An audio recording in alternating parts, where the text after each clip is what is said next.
সংখ্যা 1 2 3 4 5 6 7 8 9 এবং 0 এই 10টি যে অক্ষর রয়েছে এই 10টি অক্ষরকে আমরা সংখ্যা বা অঙ্ক বলি। এগুলো হচ্ছে এক অঙ্কের সংখ্যা, 1 থেকে 9 পর্যন্ত এগুলো এক অঙ্কের সংখ্যা, কারণ এগুলো লিখতে একটি মাত্র অঙ্ক ব্যবহার করা হয়। এর মধ্যে এক অঙ্কের যে সংখ্যাগুলো রয়েছে 1 2 3 4 5 6 7 8 9 এগুলো সবচেয়ে ছোট সংখ্যা, মানে ছোট সংখ্যা বা ক্ষুদ্রতম সংখ্যা। এক অঙ্কের ছোট সংখ্যা বা ক্ষুদ্রতম সংখ্যা হচ্ছে 1, আর এক অঙ্কের সবচেয়ে বড় সংখ্যা বা বৃহত্তম সংখ্যা হচ্ছে 9। এখন এই এক অঙ্কের সংখ্যাগুলো যে রয়েছে এই প্রতিটি সংখ্যাকে আমরা একত্রে যে কোনো দুটো সংখ্যা একত্রে করে আমরা দুই অঙ্কের সংখ্যা তৈরি করতে পারি। যেমন একের সঙ্গে যদি শূন্য দিয়ে দেই, একের সঙ্গে শূন্য, তাহলে হয়ে যাবে 10। একের সঙ্গে শূন্য দিয়ে 10 হয়ে যাবে। একের সঙ্গে যদি 1 বসাই, 1 আর 1 দুটো 1 একত্রে যদি বসিয়ে দিই তাহলে হয়ে যাবে 11। এরকমভাবে আমরা দুটো সংখ্যা একত্রে করে দুই অঙ্কের সংখ্যা তৈরি করতে পারবো, যেটা হচ্ছে দুই অঙ্কের সংখ্যাগুলো হলো 10 থেকে 99 পর্যন্ত হয় দুই অঙ্কের সংখ্যা। এই দুই অঙ্কের সংখ্যাগুলোর মধ্যে সবচেয়ে ছোট সংখ্যা বা ক্ষুদ্রতম সংখ্যা হবে 10, সবচেয়ে বড় সংখ্যা বা বৃহত্তম সংখ্যা হবে দুই অঙ্কের 99।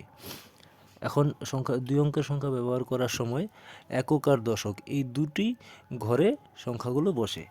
এককের ঘরে এক অঙ্কের সংখ্যার ক্ষেত্রে এককের ঘরে শুধু বসে, দশকের ঘরে কোনো সংখ্যা হয় না, সেই জন্য দশকের ঘরটা ফাঁকা থাকে।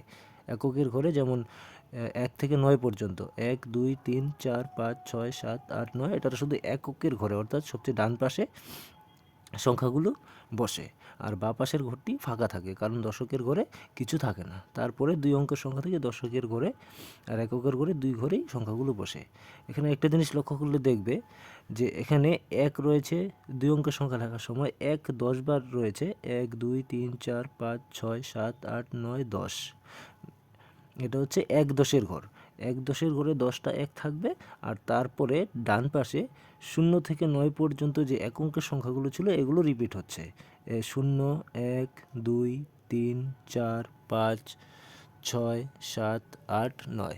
এরকমভাবে 20 যেটা রয়েছে 2 10-এর ঘরে, 2 10-এর ঘরে দশকের ঘরে যেখানে 2 থাকবে মানে 2 10, 2 10-এর ঘরে 10টা 2 রয়েছে, আর প্রতিটা 2-এর পাশে আবার এই একই সংখ্যাটা রিপিট হচ্ছে 0, এই যে 0 1, এই যে 2 3 4 5 6 7 8 9।